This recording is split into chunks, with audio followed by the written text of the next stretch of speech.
ನಡೆದಂಥ ನಿನ್ನೆಯ ಮತದಾನ ನಾನು ಮೊದಲೇ ಮಾಧ್ಯಮ ಸ್ನೇಹಿತರ ಮುಂದೆನೇ ಹೇಳಿದ್ದೆ. ಮನಿ ಪವರು, ಮಸಲ್ ಪವರು ಇದೆಲ್ಲ ಏನು ಹೇಳಿದ್ದೆ. ನಾನು ಚುನಾವಣೆ ಗೆಲ್ತೀವಿ ಅಂತಕ್ಕಂಥ ದೃಷ್ಟಿಯಿಂದ ಅಭ್ಯರ್ಥಿ ನಿಲ್ಲಿಸಿದ್ದಲ್ಲ. ನಾನು ಪಕ್ಷದ ವತಿಯಿಂದ ತೀರ್ಮಾನ ಮಾಡೋದಕ್ಕಿಂತ ಮುಂಚೆ ಈ ದಿನಾಂಕ ನಿಗದಿಯಾದ ಮೇಲೆ ಮನೆಯಲ್ಲೇ 2 ಸಭೆಗಳನ್ನು ಮಾಡಿದೆ. ಎಲ್ಲ ಶಾಸಕರನ್ನ ಎಕ್ಸೆಪ್ಟ್ ಒಬ್ಬರು ಈ ಜಿಲ್ಲೆಯವ್ರನ್ನ ಬಿಟ್ಟು, ಕೆಲವರು ಆಗಲೇ ಸುಮಾರು 1-1.5 ವರ್ಷದಿಂದನೇ ಕಾಲು ಹೊರಗಿಟ್ಬಿಟ್ಟವ್ರು. 2 ಕಾಲನ್ನು, 1 ಕಾಲಲ್ಲ 2 ಕಾಲು ಇಟ್ಕೊಂಡವ್ರೆ. ಅವ್ರಿಗೆ ಬೇಕಾದಂಥ ಸಂದರ್ಭದಲ್ಲಿ ಹೇಳಿಕೆಗಳು ಕೊಟ್ಕೊಂಡು ಬಂದಿದ್ದಾರೆ. ಅವರು ಹೇಳಿದ್ದಾರೆ ನನ್ನ ಸಂಪರ್ಕದಲ್ಲೇನು ಇರಲಿಲ್ಲ ಅಂತೇಳಿ. ನಾನು 2 ಸಭೆ ಮಾಡಿದ ಉದ್ದೇಶವೇ ನಮ್ಮ ಪಕ್ಷದ 18ರಲ್ಲಿ 17 ಮತಗಳನ್ನು ಉಳಿಸ್ಕೋಬೇಕು ಅಂತಕ್ಕಂಥ ದೃಷ್ಟಿಯಿಂದ. ಕೊನೆಗೆ ನಮ್ಮಲ್ಲೇ ಶಾಸಕರುಗಳು ಕೆಲವರು ಇಲ್ಲ ನಾವು ಯಾವುದೇ ಕಾರಣಕ್ಕೂ ಅಭ್ಯರ್ಥಿ ಹಾಕದೇ ಇದ್ದರೆ ರಾಂಗ್ ಮೆಸೇಜ್ ಹೋಗ್ತದೆ, ಸೋಲು ಗೆಲುವು ಚುನಾವಣೆಯಲ್ಲಿ ಇದ್ದಿದ್ದೆ, ಅಭ್ಯರ್ಥಿಯನ್ನು ನಿಲ್ಲಿಸಲೇಬೇಕು ಅಂತ ಹೇಳಿ ನಮ್ಮಲ್ಲಿ ಭಾಳ ಕೆಲವು ಶಾಸಕರು ಒತ್ತಾಯಗಳನ್ನು ಮಾಡಿದ್ರು. ನಾನು ಅವತ್ತು ಹೇಳಿದ್ದೆ, ನನಗೆ ಬೇಕಾಗಿರೋದು ನಮ್ಮ 17 ಜನ ನೀವೇನಿದ್ದೀವಿ ಅಂತ ಹೇಳ್ತೀರಿ, 17 ಮತಗಳು ಯಾವುದೇ ಕಾರಣಕ್ಕೂ ಒಡೆದೋಗ್ತಕ್ಕಂಥದ್ದಕ್ಕೆ ಅವಕಾಶ ಕೊಡಬೇಡಿ. ಏಕೆಂದರೆ ಹಿಂದಿನ ಅದರ ಅನುಭವ ಆಗಿದೆ ನನಗೆ.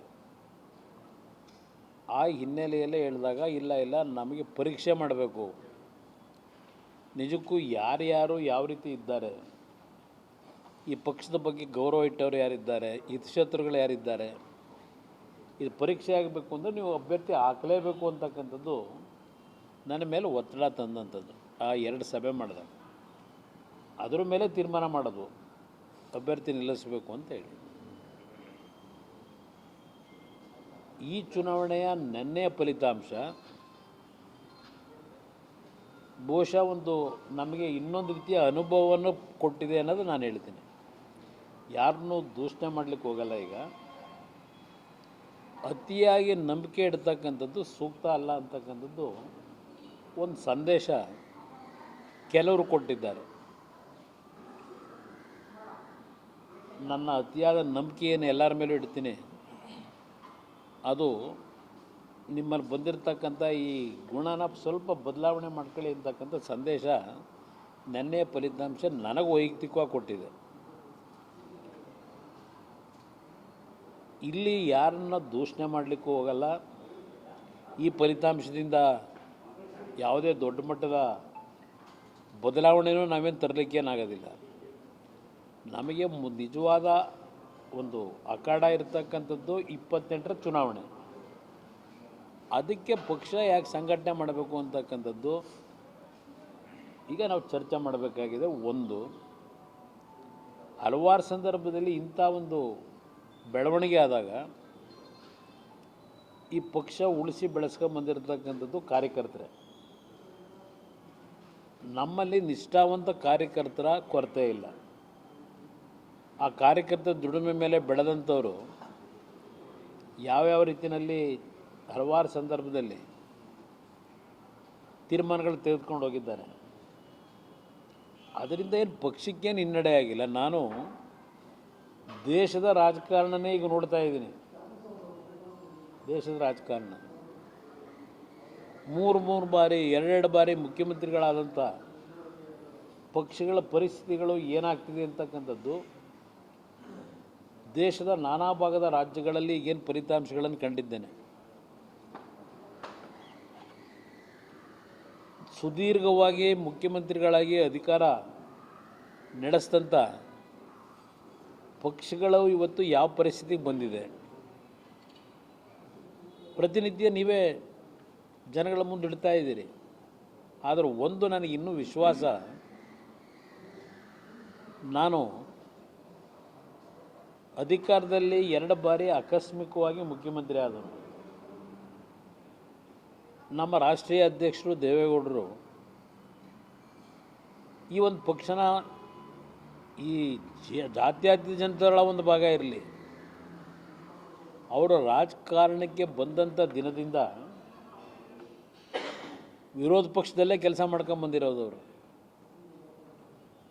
ಅವರ ರಾಜಕೀಯದ ಪ್ರತಿನಿತ್ಯದ ಪ್ರತಿಯೊಂದು ಸನ್ನಿವೇಶಗಳು ಯಾವ ರೀತಿ ನಡ್ಕೊಂಬಂದಿದೆ, ಆದರೂ ಸಹ ಇವತ್ತು ರಾಜ್ಯದಲ್ಲಿ ದೇಶದಲ್ಲಿ ಅವರೇನೊಂದು ಗೌರವ ಉಳಿಸ್ಕೊಂಬಂದಿದ್ದಾರೆ. ಇದೆಲ್ಲ ಇತಿಹಾಸದಲ್ಲಿ ಇರ್ತಕ್ಕಂಥದ್ದು. ಅವ್ರು ಮುಖ್ಯಮಂತ್ರಿ 60-70 ವರ್ಷವೇ ಆಯಿತು ಅವರ ರಾಜಕೀಯ ಜೀವನ. ಕೇವಲ 18 ತಿಂಗಳು ಮುಖ್ಯಮಂತ್ರಿ, 10 ತಿಂಗಳು ಪ್ರಧಾನಮಂತ್ರಿ, ಒಂದು 2-3 ವರ್ಷ ನೀರಾವರಿ ಮಂತ್ರಿ. ಇನ್ನು ಉಳಿದ ಎಲ್ಲ ಅವಧಿನಲ್ಲೂ ಅವರು ವಿರೋಧ ಪಕ್ಷದಲ್ಲೇ ಇದ್ದಾರೆ. ಅದೇನೋ ನನಗೆ ಅವ್ರು ಬಳುವಳಿ ಕೊಟ್ಟಿದ್ದಾರೆ, ನನಗೆ ಅವರ ರಾಜಕೀಯ ಜೀವನದ ಬಳುವಳಿ ನನಗೂ ಕೊಟ್ಟಿದ್ದಾರೆ ಅಂತ ಅಂದ್ಕೊಂಡಿದ್ದೇನೆ. 2004 ಮೊದಲನೇ ಬಾರಿಗೆ ವಿಧಾನಸಭೆ ಪ್ರವೇಶ ಮಾಡಿದೆ. ಅಲ್ಲಿಂದ ರಾಜ್ಯದ ರಾಜಕಾರಣದಲ್ಲಿ ನನ್ನ ಒಂದು ಪಕ್ಷದ ಬೆಳವಣಿಗೆಗೆ ನನ್ನ ಕಾರ್ಯಕರ್ತರ ಜೊತೆ ಕೈ ಜೋಡಿಸಿ ಕೆಲಸ ಮಾಡ್ತಕ್ಕಂಥ ಒಂದು ಸನ್ನಿವೇಶಗಳು ನನಗೆ ಪ್ರಾರಂಭ ಆದಂಥದ್ದು. 2007 ನಂತರ ಈ ಪಕ್ಷದ ಮುನ್ನಡೆಸ್ಕೊಂಡು ಹೋಗ್ತಕ್ಕಂಥದ್ದು ಸ್ವಲ್ಪ ನನ್ನ ಹೆಗಲ ಮೇಲೆ ಬಿತ್ತು. ದೇವೇಗೌಡರು ಎಲ್ಲೆಲ್ಲಿ ಅವರ ಒಂದು ಶಕ್ತಿ ತುಂಬಬೇಕು ತುಂಬ್ಕೊಂಬಂದಿದ್ದಾರೆ. ಆದರೆ ಕಳೆದ 20 ವರ್ಷದಲ್ಲಿ ಸುದೀರ್ಘವಾಗಿ ಈ ಪಕ್ಷದ ಕಾರ್ಯಕರ್ತರ ಸಂಘಟನೆ ಜೊತೆಗೆ ಪಕ್ಷಕ್ಕೆ ಆರ್ಥಿಕವಾಗಿ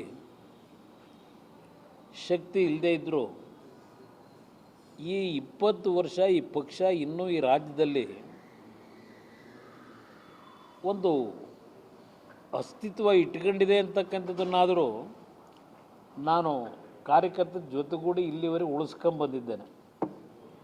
ಬೇರೆ ರಾಜ್ಯಗಳಲ್ಲಿ ಏನು ನಡೀತಾ ಇದೆ ಅಂಥ ಒಂದು ಪರಿಸ್ಥಿತಿಗಳು ನನ್ನ ಪಕ್ಷಕ್ಕೆ ಒಂದು ಸಣ್ಣ ಅವಧಿನಲ್ಲಿ ಕೆಲವು ಮೈತ್ರಿ ಹೆಸರಿನಲ್ಲಿ ರಾಜ್ಯ ಆಳಿದ್ದು ಬಿಟ್ಟರೆ ಒಂದು 18 ತಿಂಗಳು, ಒಂದು 14 ತಿಂಗಳು ಇನ್ನೂ ಈ ಪಕ್ಷದ ಗೌರವ ಉಳಿಸಿದ್ದೇವೆ. ನಾನು ಸ್ವಲ್ಪ ಅಲ್ಪ ಮಟ್ಟಿಗೆ ಜನಗಳ ವಿಶ್ವಾಸ ಇಟ್ಕೊಂಡಿದ್ದೇನೆ. ನಿಜವಾದ ಅಗ್ನಿ ಪರೀಕ್ಷೆ ನಮಗೆ ಆಗ್ತಕ್ಕಂಥದ್ದು 2028. ಹಣಬಲ ತೋಲ್ಬಲದ ವಿರುದ್ಧವೇ ಚುನಾವಣೆ ನಡೆಸಬೇಕು. ನಾವು ಅವ್ರ ಮುಂದೆ ಆರ್ಥಿಕವಾಗಿ ಈಗಿನ ರಾಜಕೀಯದ ಒಂದು ವಾತಾವರಣ ಇದೆಯಲ್ಲ, ಅವ್ರಿಗೆ ಸರಿಸಾಟಿಯಾಗಿ ನಾನು ನಿಲ್ತೀನಿ ಅಂತಕ್ಕಂಥದ್ದು ಏನು ಭ್ರಮೆ ಇಲ್ಲ ನನಗೆ. ಆದರೆ ಒಂದು ವಿಶ್ವಾಸ, ನನ್ನ ಕಾರ್ಯಕರ್ತರು ನಿಷ್ಠಾವಂತ ಕಾರ್ಯಕರ್ತರಿದ್ದಾರೆ. ಶಾಸಕರಾಗಿ ಎಲ್ಲಿ ಹೋಗ್ತಕ್ಕಂಥದ್ದು ಈ ಪಕ್ಷದಲ್ಲಿ ಹಲವಾರು ಪ್ರಕರಣಗಳು ಹಿಂದಿಂದ ನಡ್ಕೊಂಬಂದಿದೆ. ಆದರೂ ಕಾರ್ಯಕರ್ತರು ಈ ಪಕ್ಷ ಏನು ಉಳಿಸಿದ್ದಾರೆ. ಈಗಲೂ ಹೇಳ್ತೀನಿ, ಈ ಪಕ್ಷ ಉಳಿಸ್ತಕ್ಕಂಥದ್ದಕ್ಕೆ ನನ್ನ ಕಾರ್ಯಕರ್ತರು, ನಾನೇನು ಅವ್ರಿಗೇನು ಅಧಿಕಾರ ಕೊಟ್ಟಿಲ್ಲ, ಅವ್ರಿಗೆ ಯಾರಿಗೂ ದುಡ್ಡು ಮಾಡಲಿಕ್ಕೆ ಅವಕಾಶ ಕೊಟ್ಟಿಲ್ಲ. ಅಂಥ ಕಾರ್ಯಕರ್ತರೇ ಇನ್ನೂ ಈ ಪಕ್ಷದಲ್ಲಿ ಉಳ್ಕೊಂಡಿರ್ತಕ್ಕಂಥದ್ದು. ಇಲ್ಲಿ ಕಾರ್ಯಕರ್ತರ ದುಡಿಮೆ ಮೇಲೆ ಬಂದು ಕೆಲವರು ಪಾಪ ಅವರವರ ವೈಯಕ್ತಿಕವಾದಂಥ ನಿರ್ಧಾರಗಳು ಮಾಡ್ಕೊಂಡೇನು ಹೋಗ್ತಾರೆ. ನನಗೆ ನೆನ್ನೆ ಚುನಾವಣೆಯಲ್ಲಿ ಯಾರು ಕ್ರಾಸ್ ಔಟ್ ಮಾಡಿದ್ದಾರೆ ನನ್ನ ಹತ್ರ ಸಂಪೂರ್ಣ ಮಾಹಿತಿ ಇದೆ, ಸಂಪೂರ್ಣವಾದ ಮಾಹಿತಿ ಇಟ್ಕೊಂಡಿದ್ದೇನೆ. ಅದರಿಂದ ನಾನೇನು ವಿಚಲಿತನಾಗಿಲ್ಲ. ಯಾರ್ಯಾರು ಕ್ರಾಸ್ ಔಟ್ ಮಾಡಿದ್ದಾರೆ ಅಂತಕ್ಕಂಥದ್ದು ಮೊದಲೇ ನಾನು ನಿರೀಕ್ಷೆನೂ ಇಟ್ಕೊಂಡಿದ್ದೆ, ಅದು ಯಾರಿಂದ ಹೋಗುತ್ತೆ ಅಂತ ಇದೆ. ಅದರಿಂದ ಇದೇನು ಈ ಚುನಾವಣೆಯ ಫಲಿತಾಂಶ ಕ್ರಾಸ್ ವೋಟಿಂಗು ನನಗೇನು ಯಾವುದೇ ರೀತಿ ಆಘಾತ ಅಚ್ಚರಿ ಯಾವುದೂ ಉಂಟು ಮಾಡಿಲ್ಲ. ಮೊದಲೇ ನನಗೆ ಇದರ ಅರಿವು ಇಟ್ಕೊಂಡಿದ್ದೆ. ಅದರಿಂದ ನಾನು ಹೆಚ್ಚಿಗೆ ಈ ಚುನಾವಣೆಯಲ್ಲಿ ನಮ್ಮ ಮನೆ ದೇವಸ್ಥಾನಕ್ಕೆ ಹಾಕೋದೆ ಆರಾಮಾಗಿ. ನನಗೆ ಗೊತ್ತಿತ್ತು, ನಾನು ಸಾಂಕೇತಿಕವಾಗಿ ನನ್ನ ಪಕ್ಷದ ಶಾಸಕರು ಈಗಲೂ ಯಾವ ರೀತಿ ನಡ್ಕೋಬೋದು ಅಂತಕ್ಕಂಥದ್ದನ್ನು ಪರೀಕ್ಷೆ ಆಗಲಿ ಅಂತಲೇ ಇವತ್ತು ಅಭ್ಯರ್ಥಿ ಹಾಕಿದ್ದೆ. ಅದಕ್ಕೆ ನಾನಾ ರೀಸನ್ಗಳಿದೆ, ಅದು ಬೇಡ ಸಾರ್ವಜನಿಕವಾಗಿ ಬೇಡ.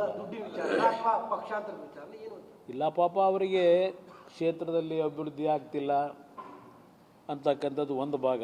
ಈಗಾಗಲೇ ಮುಂದೆ ಏನು ಮಾಡಬೇಕು ಅನ್ನೋದು ಅವ್ರು ತೀರ್ಮಾನ ಮಾಡ್ಕೊಂಡಿದ್ದಾರೆ. ಯಾವ್ಯಾವಾಗ ಯಾರ್ಯಾರ ಹತ್ರ ಏನೇನು ಮಾತಾಡಿದ್ದಾರೆ, ಏನೇನು ವ್ಯವಹಾರಗಳು ನಡೆದಿದೆ, ಅದೆಲ್ಲ ನನಗೆ ಗೊತ್ತಿರೋ ವಿಷಯ. ನಮ್ಮಲ್ಲಿ 4 ಜನ ಮಾಡಿದ್ದಾರೆ. ಯಾರು ಅಂತಕ್ಕಂಥದ್ದು ಗೊತ್ತಾಗಿದೆ. ಅದು ಚರ್ಚೆಯಾಗಿದೆ. ಹಿಂದೆ ಕಳೆದ 3 ವರ್ಷದಿಂದ ಏನೇನು ನಡ್ಕೊಂಬರ್ತಿದೆ ನಾನು ಗಮನಿಸಿದ್ದೀನಿ, ಏನೇನು ನಡೀತಿದೆ ಅಂತ.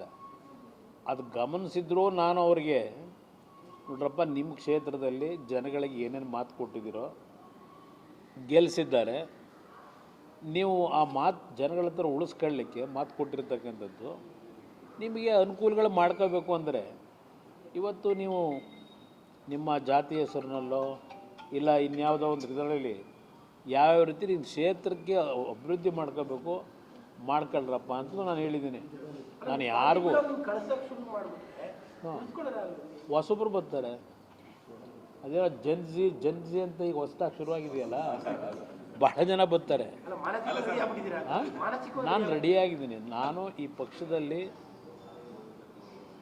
ಯುವಕರುಗಳಿಗೆ ಹೆಚ್ಚಿನ ಆದ್ಯತೆ ಕೊಡಬೇಕು, ಹೊಸ ಮಕ್ಕಳಿಗೆ ಅಂತಕ್ಕಂಥ ನಿರ್ಧಾರ ಮಾಡಿದ್ದೇನೆ. ಅವ್ರ ಹೆಸರು ಬಿಡಿ, ನನ್ನ ಹತ್ರ ಅವ್ರ ಹೆಸರೇ ತರಬೇಡಿ. ನಾನು ಕಳೆದ 1.5 ವರ್ಷದಲ್ಲಿ ಅವ್ರ ಬಗ್ಗೆ ನಾನೇನಾದರೂ ಮಾತನಾಡಿದ್ದೀನ? ಮೊನ್ನೆ ಚಾಮುಂಡೇಶ್ವರಿ ಕ್ಷೇತ್ರದಲ್ಲಿ ಸಭೆ ಆಯಿತು, ಅವ್ರ ಹೆಸರನ್ನ ಏನಾದರೂ ಎತ್ತಿದ್ನ? ನಾನು ಅವ್ರ ಹೆಸರು ಬಗ್ಗೆ ಚರ್ಚೆ ಮಾಡೋದೇ ಬೇಡ.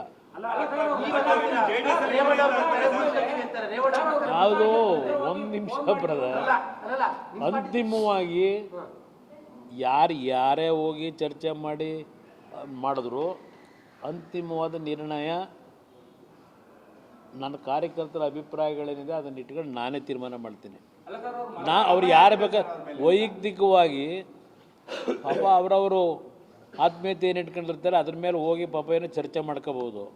ಆದರೆ ಪಕ್ಷದಲ್ಲಿ ಅಂತಿಮವಾದ ನಿರ್ಣಯ ನಾನೇ ಮಾಡಬೇಕಾದಂಥ ಅನಿವಾರ್ಯತೆ ನನಗೆ ಸೃಷ್ಟಿ ಮಾಡಿದ್ದಾರೆಲ್ಲ. ನಾನು ಎಷ್ಟು ಬಾರಿ ಹೇಳಿದ್ದೀನಿ ಇವ್ರಿಗೆ, ಎಷ್ಟು ಬಾರಿ ಹೇಳಿದ್ದೀನಿ, ಅವ್ರ ಬಗ್ಗೆ ಚರ್ಚೆನೇ ಮಾಡಬೇಡಿ ನನ್ನ ಹತ್ರ ಅಂತ ಹೇಳಿದ್ದೀನಿ. ಯಾಕೆಂದರೆ ನನಗೆ ಈ ಹೊಸ್ದಾಗಿ ಅನುಭವ ಆಗಿರೋದಲ್ಲ, 3 ಬಾರಿ ಅನುಭವ ಆಗಿದೆ.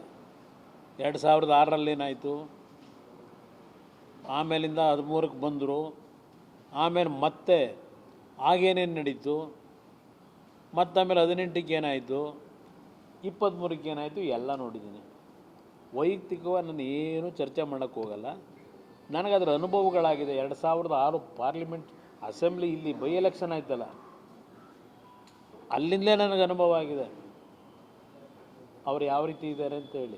ಬೇಡ ಚರ್ಚೆ ಬೇಕು. ಇವತ್ತಿನವರೆಗೆ ಏನಾದರೂ ನೀವು ಆ ವಿಷಯದಲ್ಲಿ ನನ್ನ ಸ್ಟ್ಯಾಂಡ್ ಏನಿದೆ, ನೀವು ಹಲವಾರು ಬಾರಿ ಕೇಳಿದ್ದೀರಿ, ನನ್ನ ಸ್ಟ್ಯಾಂಡ್ ಏನು ಅನ್ನೋದು ಹೇಳ್ಬಿಟ್ಟಿದ್ದೀನಿ. ಅದರಿಂದ ನನಗೆ ಅದರ ಬಗ್ಗೆ ಯಾವುದೇ ಕಾರಣಕ್ಕೂ ಯಾರು ಒತ್ತಡಗಳಿದ್ದರೂ, ನಮ್ಮ ಲೀಡ್ರುಗಳು ಭಾಳ ಜನ ಒತ್ತಡ ಹಾಕಿದ್ರು, ನಾನು ಅವ್ರಿಗೆ ಏನು ಹೇಳಿದ್ದೀನಿ ನಮ್ಮ ಲೀಡರ್ಗಳಿಗೆ ಗೊತ್ತು. ಇದಾರ ಪಾಪ, ಅದು ದೊಡ್ಡ ಗೌಡ್ರದ್ದು ಅದೇ ಹೇಳಿದ್ನಲ್ಲ, ಅವ್ರಿಗೂ ಅತಿಯಾದಂಥ ಕೆಲವ್ರ ಮೇಲೆ ನಂಬಿಕೆ ಇಟ್ಕೊಂಡವರಲ್ಲ. ಆ ನಂಬಿಕೆ ಏನು ಅಂತಕ್ಕಂಥದ್ದು ಅವ್ರಿಗೆ 70 ವರ್ಷದಲ್ಲಿ ಆಗಿರ್ತಕ್ಕಂಥ ಹಲವಾರು ಪೆಟ್ಟು ಮೇಲೆ ಪೆಟ್ಟು ಬಿದ್ದರೂ, ಅಯ್ಯೋ ಏನೋ ಪಕ್ಷಕ್ಕೆ ಏನಾದರೂ ತೊಂದರೆ ಆಗಬಾರ್ದು ನಾವು ಈ ಥರ ಕಳಿಸ್ಬಿಟ್ರೆ ಅಂತೇಳಿ ಏನೋ ಒಂದು ಅವರಿಗೆ ವ್ಯಾಮೋಹ. ಆ ವ್ಯಾಮೋಹದಲ್ಲಿ ಅವ್ರ ಪಾಪ ಎಲ್ಲರನ್ನು ಉಳಿಸ್ಕೋಬೇಕು ಅಂತ ಟ್ರೈ ಮಾಡ್ತಾರೆ. ಆದರೆ ಆ ದೇವೇಗೌಡರು ಇಟ್ಕೊಂಡಿರ್ತಕ್ಕಂಥ ದೇವೇಗೌಡರು, ಈ ದೇವೇಗೌಡರಲ್ಲ, ಅಲ್ಲಿ ಬೆಂಗಳೂರಿದ್ದಲ್ಲ ಆ ದೇವೇಗೌಡರು, ಅವರು ಇಟ್ಕೊಂಡಿರ್ತಕ್ಕಂಥ ಒಂದು ಆತ್ಮೀಯತೆ, ವ್ಯಾಮೋಹ, ಒಂದು ನಂಬಿಕೆ ಉಳಿಸ್ಕೊಳ್ಳದೆ ಇದ್ರೆ ಏನು ಮಾಡೋಕ್ಕೈತೆ?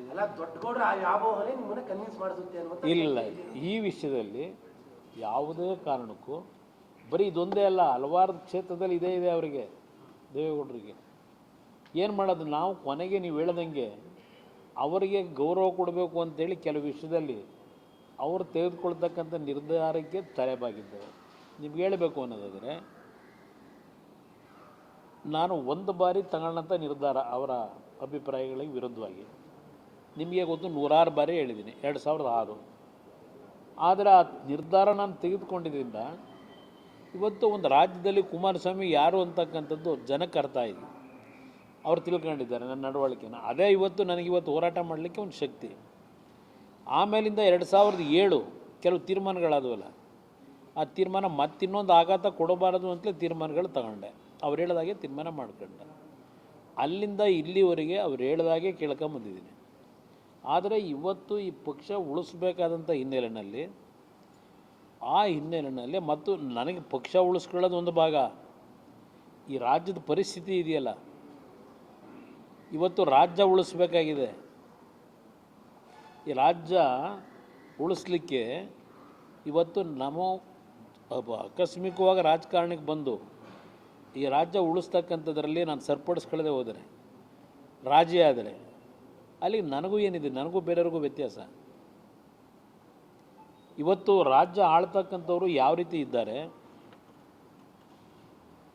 ಜನಗಳ ಭಾವನೆಗಳು ಏನೇ ಇದ್ರೂ ಅದನ್ನೆಲ್ಲ ಧಿಕ್ಕರಿಸಿ ನಾನು ಏನು ಮಾಡಿದ್ರು ನಡೆಯುತ್ತೆ ಅಂತಕ್ಕಂಥ ಒಂದು ಉದ್ದಡತನದಲ್ಲಿ ಇರ್ತಕ್ಕಂಥ ಈಗಿನ ವಾತಾವರಣ ಸರಿಪಡಿಸ್ತಕ್ಕಂಥದ್ದಕ್ಕೆ ನಾನು ಧ್ವನಿ ಎತ್ತೇ ಹೋದರೆ ಇಲ್ಲಿ ನಾನು ನಾಡಿನ ಜನತೆಗೆ ಹೇಳ್ತೀನಿ, ಅದರಲ್ಲೂ ವಿಶೇಷವಾಗಿ ನನ್ನ ಬೆಳೆಸಿರ್ತಕ್ಕಂಥ ನನ್ನ ಭಾಗದ ಜನಕ್ಕೆ ಹೇಳ್ತೀನಿ, ವೈಯಕ್ತಿಕವಾಗಿ ನಾನು ಯಾವುದೇ ಈರ್ಷ್ಯೆ ಅಸೂಯೆ ಪ್ರಶ್ನೆ ಇಲ್ಲ. ಇವತ್ತು ರಾಜ್ಯ ಉಳಿಬೇಕಾಗಿದೆ.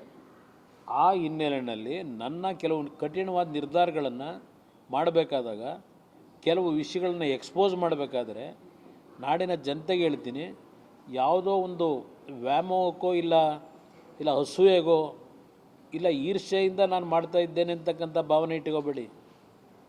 ಇವತ್ತು ನಿಮ್ಮ ಮುಖಾಂತರ ಹೇಳ್ತಾ ಇದ್ದೀನಿ, ಇನ್ನು ಮುಂದಕ್ಕೆ ನನ್ನ ಹೋರಾಟ ಪ್ರಾರಂಭ ಆಗುತ್ತೆ. ಏನೇನು ನಡೀತಿದೆ ಅನ್ನೋದು ಗೊತ್ತಿದೆ ನನಗೆ. ಪಾಪ ನಮ್ಮ ಬಂಡವಾಳನೂ ಏನೋ ಬಿಡ್ತಾನಂತಲ್ಲ, ಬಿಟ್ಟಲಿ, ತೊಂದರೆ ಇಲ್ಲ. ಯಾವ ರೀತಿ ನಡ್ಕೊಂಡಿದ್ದೇನೆ ನಾನು ಮುಖ್ಯಮಂತ್ರಿ ಇದ್ದಾಗ, ಒಂದು ಇನ್ಸಿಡೆಂಟು ಹೇಳಿದ್ದೀನಿ ಹಲವಾರು ಬಾರಿ, ಗೊತ್ತಿದೆ. ನನ್ನ ಬಗ್ಗೆ ಟೀಕೆ ಮಾಡ್ತಲ್ಲ, ನಾವು ಅವ್ರ ಜೊತೆಯಲ್ಲೇ ಭಾಳ ದಿವಸ ಇದ್ದು ಅವ್ರು ಏನೇನು ನಡೆಸಿದ್ದಾರೆ ನಮಗೆ ಗೊತ್ತಿದೆ. ಹೇಳ್ತಾರಲ್ಲ ಕೆಲವರು, ಈಗ ಅಲ್ಲಿ ಹೋಗಿ ಕಾಂಗ್ರೆಸ್ನಲ್ಲಿ ಅಲ್ಲಿದ್ಕೊಂಡು ಒಂದು ಇನ್ಸಿಡೆಂಟು, ಒಬ್ಬ ಯುವಕ ಅದೆಂಥದೋ ನಿಮ್ಮ ಆಗ ಅದೆಂಥದೋ ಆಟ್ರಲ್ಲಿ ಪ್ಲೇವಿನ್ ಎಂಥ ಲಾಟ್ರಿ ಇದ್ದಾಗ ನೋಡೋಣ, IPL ಅಲ್ಲ, ಕೃಷ್ಣ ಅವ್ರ ಕಾಲದಲ್ಲಿ ಯಾವುದೊಂದು ಮಾಡಿದ್ದಲ್ಲ, SM ಕೃಷ್ಣ ಅವ್ರ ಕಾಲದಲ್ಲಿ ಪ್ಲೇವಿನ್ನು, ಆ ಪ್ಲೇವಿನ್ ಲಾಟ್ರಿ ಆಗ ನಡೀತಿತ್ತಲ್ಲ. ಸಾಯಂಕಾಲ ಒಂದು ಕಡೆ ಹೆಂಡದ ಅಂಗಡಿ ಮುಂದೆ ನಿಂತ್ಕೊಳ್ಳೋರು, ಇನ್ನೊಂದು ಕಡೆ ಸಾಯಂಕಾಲ 6 ಗಂಟೆ ಆಯಿತು ಅಂದರೆ ಪ್ಲೇವಿನ್ ಶಾಪ್ ಮುಂದೆ ಇದು ಏನು ದೊಡ್ಡ ಗುಂಪುಗಳೇ ನಿಂತಿರೋದಲ್ಲ. ಒಬ್ಬ ಯುವಕ ಬಂದು ನನ್ನ ಹತ್ರ ಬೆಳಗ್ಗೆ 6 ಗಂಟೆ ಮನೆ ಮುಂದೆ ನಿಂತಿದ್ದ. ಕರೆಸ್ದೆ, ಒಳಗಡೆ ಪೇಪರ್ ಓದ್ತಾ ಕೂತಿದ್ದ, ನೋಡಿದೆ ಮೇಲ್ಗಡೆ ಕಿಟಕಿಯಿಂದ.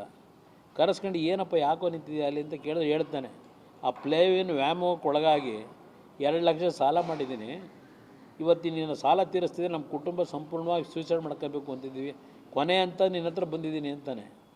ಅದರ ಮೇಲೆ ಈ ರಾಜ್ಯದಲ್ಲಿ ಎಲ್ಲ ಲಾಟ್ರಿನ ನಿಷೇಧ ಮಾಡಬೇಕು ಅಂತ ತೀರ್ಮಾನ ಮಾಡಿದೆ. ನನ್ನ ಮೇಲೆ ಅವತ್ತು ಬಂದಂಥ ಒತ್ತಡ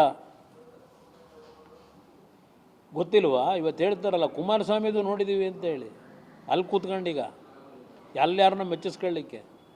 ಎಸ್, ರಾಜಕಾರಣದಲ್ಲಿ ಇವತ್ತು ನಾನು ಹಲವಾರು ಬಾರಿ ಹೇಳಿದ್ದೀನಿ, ಚುನಾವಣೆ ಸಂದರ್ಭದಲ್ಲಿ ಮನೆ ದುಡ್ಡು ತಂದು ರಾಜಕೀಯ ಮಾಡೋಕ್ಕಾಗತ್ತಾ? ಆಲೂಗಡ್ಡೆ ಬೆಳೆದ್ಬಿಟ್ಟು ಆಲೂಗಡ್ಡೆಯಲ್ಲಿ ಬಂದು ದುಡ್ಡಲ್ಲಿ ರಾಜಕೀಯ ಮಾಡೋಕ್ಕಾಯ್ತದೆ? ನಾನು ಹೇಳ್ತಾರಲ್ಲ, ಏನು ಆಲೂಗಡ್ಡೆ ಬೆಳೆದು ಆಸ್ತಿ ಪಡೆದ್ರ ಅಂತೇಳಿ. ನಾನು ಬಂದಂಥದ್ದು ನನ್ನ ಜಮೀನು ಇದೆಯಲ್ಲ, ಇದನ್ನು 100 ಎಕರೆ ಇದನ್ನು ಪೋಸ್ಟ್ ಅಂಟಿಸಿದ್ರಲ್ಲ, ಈ ಬಿಡದಿ ಹತ್ರ ಅಂಟಿಸ್ಕೊಂಡು ಜನಗಳನ್ನ ಬದಲಾವಣೆ ಮಾಡ್ತೀವಿ ಅಂತೇಳಿ. ನನ್ನ ಹೆಂಡ್ತಿದು, ನನ್ನ ಮಗಂದು, ನಂದು ಎಲ್ಲ ಫೋಟೋಗಳು ಹಾಕವ್ರಲ್ಲ. ಈ ಕೈಯಲ್ಲಿ ಹೇಳಿದ್ನಲ್ಲ ಮೊನ್ನೆ ಹೆಂಗಿದೆ ಅಂತೇಳಿ. ಅವತ್ತು ಎಷ್ಟು ಕೋಟಿ ನನಗೆ ಸುರಿಯಕ್ಕೆ ಬಂದರು. ಆ ಪ್ಲೇವಿನ್ ಲಾಟ್ರಿ, ಆನ್ಲೈನ್ ಇದನ್ನು ಪ್ಲೇವಿನ್ ಲಾಟ್ರಿಗಳನ್ನ ನಾನೇನು ನಿಷೇಧ ಮಾಡಿದೆ, ಎಲ್ಲ ಸಂಪೂರ್ಣ ಬಂದ್ ಮಾಡಿದೆ. ಬಂದ್ರಲ್ಲ ನನ್ನ ಹತ್ರ ಇದ್ದಂಥ ಒಬ್ಬ ಅಧಿಕಾರಿ, ಸರ್ ವಿಂಡ್ಸರ್ ಮ್ಯಾನರಲ್ಲಿ ಸೂಟ್ ಕೇಸ್ ಇಟ್ಕೊಂಡು ಕೂತವ್ರೆ ಸರ್ ಅಂತ ನನ್ನ ಮುಂದೆ ಬಂದಲ್ಲ ಒಬ್ಬ ಅಧಿಕಾರಿ. ಬೈದು ಕಳಿಸಿ ನಿನ್ನ ಕೆಲಸ ಏನು ಅಂತ ಹೇಳಿ. ನಿನ್ನ ಕೆಲಸ ಏನಿದೆ ಅಷ್ಟು ಮಾಡು, ರಾಜಕೀಯಕ್ಕೆ ದುಡ್ಡು ಬೇಕು, ಇಂಥ ಪಾಪದಂಡದಿಂದ ರಾಜಕೀಯ ಮಾಡಲ್ಲ ಅಂತ ಹೇಳಿದೆ. ನನ್ನ ಪಕ್ಷದಲ್ಲಿ ನಾನು ಕೆಲವರಿಗೆ ವಿಧಾನ ಪರಿಷತ್ತಿಗೆ ಸೀಟ್ ಕೊಡಬೇಕಾದ್ರು ಪಕ್ಷಕ್ಕೆ ದೇಣಿಗೆ ತಗೊಂಡಿದ್ದೀನಿ ಅವ್ರ ಹತ್ರ. ಓಪನ್ ಆಗಿ ಹೇಳಿದ್ದೀನಿ, ನಾನು ಈ ಪಕ್ಷ ನಡೆಸಬೇಕಾದ್ರೆ ಕೆಲವರು ಶಾಸಕರು ಚುನಾವಣೆಯಲ್ಲಿ ಸಾಲ ಮಾಡಿ ಬಂದಿದ್ದೀವಿ, ವಿಧಾನ ಪರಿಷತ್ಗೂ ರಾಜ್ಯಸಭಾ ಸೀಟ್ ಕೊಟ್ಟಾಗ ನಮಗೆ ಅಷ್ಟು ಕೊಡಿಸಿ ಇಷ್ಟು ಕೊಡಿಸಿ ಅಂತೇಳಿ ಡಿಮ್ಯಾಂಡ್ ಮಾಡಿದಂಥವ್ರು ಕುಮಾರಸ್ವಾಮಿ ಟಿಕೆಟ್ ಕೊಡಬೇಕಾದ್ರೆ ಎಷ್ಟು ದುಡ್ಡು ತಗೊಂಡ? ಏನು ನನ್ನ ಸ್ವಂತಕ್ಕೆ ತಗೊಂಡಿದ್ದೀನ? ಟಿಕೆಟ್ನ ಕೊಡಬೇಕಾದ್ರೆ ಅಸೆಂಬ್ಲಿ ಚುನಾವಣೆಯಲ್ಲಿ ನಾನು ಯಾರ ಹತ್ರನೂ ಭಿಕ್ಷೆ ಬೇಡಿಲ್ಲ. ಬೇರೆಯವ್ರ ಹತ್ರ ಭಿಕ್ಷೆ ಬೇಡಿ ಒಂದೊಂದು ಕ್ಯಾಂಡಿಡೇಟ್ಗೆ ಒಂದು ರಾಜಕೀಯ ಒಂದು ಸಣ್ಣ ಪಕ್ಷ, ಈ ಪಕ್ಷ ಉಳಿಸ್ಕೊಳ್ಳಿಕ್ಕೆ ಯಾವ್ಯಾವ ಥರ ನಾನು ವೈಯಕ್ತಿಕವಾಗಿ ನಡೆದೀನಿ ನನಗೆ ಗೊತ್ತಿದೆ. ಇವ್ರ ಹತ್ರ ಉತ್ತರ ತಗೋಬೇಕಾ? ನಾನು ಇವರಿಂದ ಸರ್ಟಿಫಿಕೇಟ್ ತಗೋಬೇಕಾ? ರಾಜ್ಯದಲ್ಲಿ ಮುಖ್ಯಮಂತ್ರಿಯಾಗಿ ಸೈನ್ ಹಾಕಬೇಕಾದ್ರೆ ನಾನು ಆ ಸೈನ್ ಮಾರಾಟಕ್ಕೆ ಎಂದೂ ಇಟ್ಟಿಲ್ಲ. ಸೈನ್ ಹಾಕಬೇಕಾದ್ರೆ ಇವತ್ತು ಡೆಲ್ಲಿನಲ್ಲಿ ಮಂತ್ರಿ ಇದ್ದೀನಿ, ನನ್ನ ಸೈನ್ನ ಮಾರಾಟಕ್ಕೆ ಇಟ್ಟಿಲ್ಲ. ಅಲ್ಲಿ ಡೆಲ್ಲಿ ಒಳಗೂ 2 ಇಲಾಖೆ ನಡೆಸ್ತಾ ಇದ್ದೀನಿ. ಯಾವ ರೀತಿ ಒಂದು ವಿಶ್ವಾಸದಲ್ಲಿ ಅವ್ರಿಗೆ ಕೆಲಸ ಮಾಡ್ತಾ ಇದ್ದೀನಿ. ನನ್ನ ಆತ್ಮಕ್ಕೆ ನಾನು ಹೇಳ್ಕೋಬೇಕು, ದೇವ್ರಿಗೆ ಹೇಳ್ಕೋಬೇಕು. ನಾನು ಯಾವುದೇ ಕಾರಣಕ್ಕೂ ಬ್ರದರ್ ಬಿಡದಿ ಟೌನ್ಶಿಪ್ ವಿಷಯದಲ್ಲಿ ಅದು ಕುಮಾರಸ್ವಾಮಿ ಕೂಸು ಅಂತಲಾದರೂ ಹೇಳಲಿ, ಏಕೆಂದರೆ ನೈಸ್ ವಿಷಯದಲ್ಲಿ ದೇವೇಗೌಡರು ಕೂಸು ಅಂದರು. ಆದರೆ ಆ ಕಾರ್ಯಕ್ರಮಗಳಲ್ಲಿ ಲೂಟಿ ಮಾಡಿದಾರೆ ಯಾರು? ನೈಸಲ್ಲಿ. ಇದೆಲ್ಲ ದೊಡ್ಡ ಕಥೆ ಇದೆ, ಬಿಟ್ಟುಬಿಡಿ. ಇಲ್ಲಿ ಅದೇನಲ್ಲ ಕುಮಾರಸ್ವಾಮಿ ಕೂಸು ಅಂತಾರಲ್ಲ. ಈಗ ನೆನ್ನೆ ಪಾಪ ನನ್ನ ಹಳೆ ಸ್ನೇಹಿತ ಒಂದು ಹೇಳಿಕೆ ಕೊಟ್ಟವನೆ, ಕನ್ನಡಪ್ರಭದಲ್ಲಿ 2 ಪೇಜ್ ಇದೆ, 2 ಕಾಲಮ್ನಲ್ಲಿ ಅಲ್ಲೊಂದು ಬಾಕ್ಸ್ ಬೇರೆ ಹಾಕಿದಿರಿ. ಅಲ್ಲಿ ಹೇಳ್ತಾರೆ ಕುಮಾರಸ್ವಾಮಿಯವರು ರೆಡ್ ಝೋನ್ನ ಲಿಫ್ಟ್ ಮಾಡದೆ ಹೋಗಿದ್ದರಿಂದ ಇನ್ನೂ ರೈತರು ಭೂಮಿ ಉಳ್ಕೊಂಡಿದೆ. ಕುಮಾರಸ್ವಾಮಿಯವರು ಏನಾದರೂ ರೆಡ್ ಝೋನ್ ಏನಾದರೂ ಲಿಫ್ಟ್ ಮಾಡಿದ್ರೆ ಏನಾಗೋದು? ಅವರೇ ಹೇಳ್ತಾರೆ. ದೊಡ್ಡ ದೊಡ್ಡ ಲ್ಯಾಂಡ್ ಮಾಫಿಯಾಗಳು ಲೂಟಿ ಮಾಡಿಬಿಡೋರು ಇಷ್ಟೊತ್ತಿಗೆ. ಅಟ್ಲೀಸ್ಟ್ ರೆಡ್ ಝೋನ್ ಇರೋದ್ರಿಂದ ಉಳ್ಕೊಂಡಿದೆ ಭೂಮಿ ಅಂತ ಅವರೇ ಹೇಳಿಕೆ ಕೊಡ್ತಾವ್ರು. ನೆನ್ನೆ ಕುಮಾರಸ್ವಾಮಿ ಯಾಕೆ ರೆಡ್ ಝೋನ್ ನಾವು ತೆಗಿಲಿಲ್ಲ ಅಂತಾರೆ. ಮುಖ್ಯಮಂತ್ರಿಗಳು ಅದೆಂಥದ್ದು ಡೇಟ್ ವೈಸು ಉದಯವಾಣಿ ಪತ್ರಿಕೆಯಲ್ಲಿ ಬಂದಿದೆ, ಒಂದೆಲ್ಲ ಟೈಪ್ ಮಾಡಿ ಎಲ್ಲ ಪತ್ರಿಕೆಗಳಿಗೆ ಕೊಟ್ಟವ್ರೆ.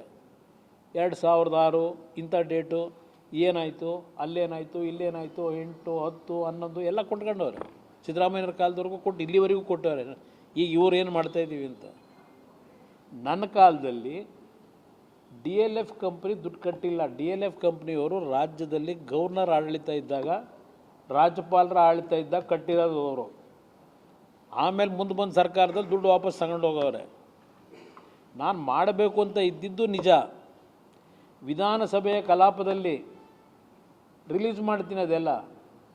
2007 ಜುಲೈ 30-31ನೇ ತಾರೀಕು 2007 ಇದೇ ಸಿದ್ದರಾಮಯ್ಯನವರೇನು ಭಾಷಣ ಮಾಡಿದ್ದಾರೆ ಬಿಡದಿ ಟೌನ್ಶಿಪ್ ಬಗ್ಗೆ. ನಂದಗುಡಿ ಭಾಗದಲ್ಲಿ SEZನ ಕೇಂದ್ರ ಸರ್ಕಾರ ಮತ್ತು UPA ಸರ್ಕಾರ, ಮನಮೋಹನ್ ಸಿಂಗ್ ಪ್ರೈಮ್ ಮಿನಿಸ್ಟ್ರು, ಈ ದೇಶದಲ್ಲಿ ಎಲ್ಲ ರಾಜ್ಯಗಳಿಗೆ SEZನ ಯಾವ ರೀತಿ ಮಾಡಬೇಕು ಅಂತ ಹೇಳಿ 60 ದಿವಸ ಟೈಮ್ ಕೊಟ್ಟು ಅವತ್ತೇನು ತೀರ್ಮಾನ ಮಾಡಿದರು ಕಾಂಗ್ರೆಸ್ ಸರ್ಕಾರ ಅಲ್ಲಿ ಡೆಲ್ಲಿನಲ್ಲಿ. ಅದೆಲ್ಲದರ ಬಗ್ಗೆ ಪಾಪ ಸಿದ್ದರಾಮಯ್ಯನವರು ಏನು ಪುಟಗಟ್ಟಲೆ ಮಾತಾಡೋರೆ ಬಿಡದಿ ಟೌನ್ಶಿಪ್ ಬಗ್ಗೆ. ಇದೇ ಈಗಿನ ಮುಖ್ಯಮಂತ್ರಿಗಳು ಪುಟಗಟ್ಟಲೆ ಮಾತಾಡೋರೆ. ಮಲ್ಲಿಕಾರ್ಜುನ್ ಖರ್ಗೆ ಅವರು ಮಾತನಾಡಿದ್ದಾರೆ. ಅವತ್ತಿನ ಸತ್ಯಶೋಧನಾ ಸಮಿತಿ ವರದಿ ಕೊಟ್ಟರಲ್ಲ, ಇದೆಲ್ಲ ವಿಧಾನಸಭೆ ಕಲಾಪದಲ್ಲಿ ಏನು ಇದೆ ದಾಖಲೆಗಳು. ಅವತ್ತು ನಾನು ಉತ್ತರ ಕೊಟ್ಟಿದ್ದೀನಿ ಮುಖ್ಯಮಂತ್ರಿಯಾಗಿ. ಒಂದು ನಿಮಿಷ, ಸತ್ಯ ಅಂತ ಹೇಳ್ತಾನೇ ಇದ್ದೀನಲ್ಲ. ನಾನು ಹೇಳ್ತಾ ಇದ್ದೀನಲ್ಲ, 5 ಟೌನ್ಶಿಪ್ ಮಾಡಬೇಕು ಅಂತ ಒಂದು ದೂರದೃಷ್ಟಿಯಿಂದ ತೀರ್ಮಾನ ಮಾಡಿದ್ದು ನಿಜ. ಆದರೆ ನಾನು ನನ್ನನ್ನು ಆಯ್ಕೆ ಮಾಡಿದಂಥ ಆ ಭಾಗದ ಜನರನ್ನ ನಮ್ಮ ಕೃಷ್ಣಾ ಕಚೇರಿಗೆ ಕರೆದು ಎಲ್ಲ ಹಿರಿಯರು, ಕಾಂಗ್ರೆಸ್ಸು BJP JDS ಪ್ರಶ್ನೆ ಇಲ್ಲ, ಎಲ್ಲ ಹೆಣ್ಣುಮಕ್ಕಳು ಹಲವಾರು ಜನ ಪ್ರಮುಖರನ್ನ ಕರೆದು 3-4 ಸಭೆ ಮಾಡಿದೆ. ಅವ್ರ ಭಾವನೆಗಳನ್ನು ಅರ್ಥ ಮಾಡ್ಕೊಂಡೆ. ವಿಧಾನಸಭೆ ಕಲಾಪದಲ್ಲಿ ಹೇಳಿದ್ದೇನೆ, ನನ್ನನ್ನು ಆಯ್ಕೆ ಮಾಡಿರ್ತಕ್ಕಂಥ ಪುಣ್ಯಾತ್ಮರು ತಂದೆ ತಾಯಂದರು ಅವ್ರ ವಿರುದ್ಧವಾದ ನಿರ್ಣಯ ಮಾಡಲ್ಲ. ಯಾವುದೇ ರೀತಿಯಲ್ಲಿ ರೈತರ ಭೂಮಿನ ಅಭಿವೃದ್ಧಿ ಹೆಸರಿನಲ್ಲಿ ಲಪಟಾಯಿಸ್ಲಿಕ್ಕೆ ಬಿಡಲ್ಲ. ಈ ಪದನ ಅವ್ರ ಮುಖದ ಮೇಲೆ ಹೇಳಿದ್ದೀನಿ. ಈಗ ಏನು ಹೇಳ್ತಾವ್ರಲ್ಲ ಈಗ ಈ ಮಹಾನ್ ನಾಯಕರು, ಅವ್ರ ಮುಖದ ಮೇಲೆ ಹೇಳಿದ್ದೀನಿ. ಅಲ್ಲಿ 450 ದಿವಸದಿಂದ ಕೂತವ್ರೆ ಪ್ರತಿಭಟನೆ ಮಾಡ್ಕೊಂಡು, ಒಂದು ಗೌರವ ಕೊಡಲಿಲ್ಲ ರೈತ ಜನಕ್ಕೆ. ಇವರಿಂದ ನಾನು ಪಾಠ ಕಲಿಬೇಕಾ? ನಾನು ಬಿಡೋಕ್ಕಾಗುತ್ತಾ ಇದನ್ನು ಸಬ್ಜೆಕ್ಟ್ನ? ಯಾರಿಗೋಸ್ಕರ ಮಾಡ್ತಾವ್ರೆ?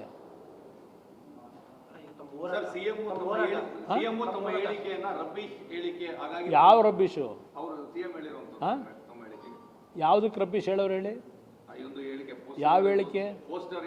ಈಗ ನಾನು ಏನಾದರೂ ಅಸತ್ಯ ಹೇಳಿದ್ದೀನ? ನಾನು ಹೇಳೋದಲ್ಲ, ಅಲ್ಲಿ ಜನವೇ ಮಾತಾಡಲ್ವಾ? ಹಿಂದೆ ಆಗಿತ್ತು, ಇವತ್ತು ಈ ರಾಜ್ಯದ ದುರಾದೃಷ್ಟ. ನಾವೇನು ಮಾಡೋದು? ನಾವು ನೋಡಬೇಕಿದ್ನ. ಈಗ ನನ್ನ ಕೌಂಟ್ರ್ ಹೋರಾಟ, ರೈತರು ಏನು ಇವತ್ತಲ್ಲಿ ಹೋರಾಟ ಮಾಡ್ತಾ ಇದ್ದಾರೆ ಭೂಮಿ ಕೊಡಲ್ಲ ಅಂತೇಳಿ, ಅವ್ರಿಗೆ ಧ್ವನಿಯಾಗಿ ನಿಲ್ಲೋದಷ್ಟೇ ಅಲ್ಲ, ಅದ್ರ ಜೊತೆಗೆ ಕಾನೂನಿನ ವ್ಯಾಪ್ತಿ ಒಳಗೆ ಇವ್ರು ಹೇಳೋರು ಮುಖ್ಯಮಂತ್ರಿಗಳು ಹೋಗಲಿ ಅಂತ ಹೇಳಿ, ಕಾನೂನು ವ್ಯಾಪ್ತಿ ಒಳಗೆ ಆ ರೈತರಿಗೆ ನ್ಯಾಯ ಕೊಡಿಸ್ತಕ್ಕಂಥದ್ದಕ್ಕೆ ಎಲ್ಲ ರೀತಿಯಲ್ಲೂ ಅವ್ರ ಪರವಾಗಿ ನಿಲ್ತು. ಏನು ಹೇಳಿ? ನಾನು ರಾಜ್ಯ ರಾಜಕಾರಣದಲ್ಲಿ ಕೇಂದ್ರದಲ್ಲಿ ಟೆಂಪ್ರರಿ, ಅದು ನನ್ನ ಪರ್ಮನೆಂಟ್ ಇಲ್ಲೇ. ಅದರಿಂದ ನಾನು ರಾಜಕಾರಣಕ್ಕೆ ಹೊಸ್ದಾಗಿ ಬರಬೇಕಾಗಿದೆ.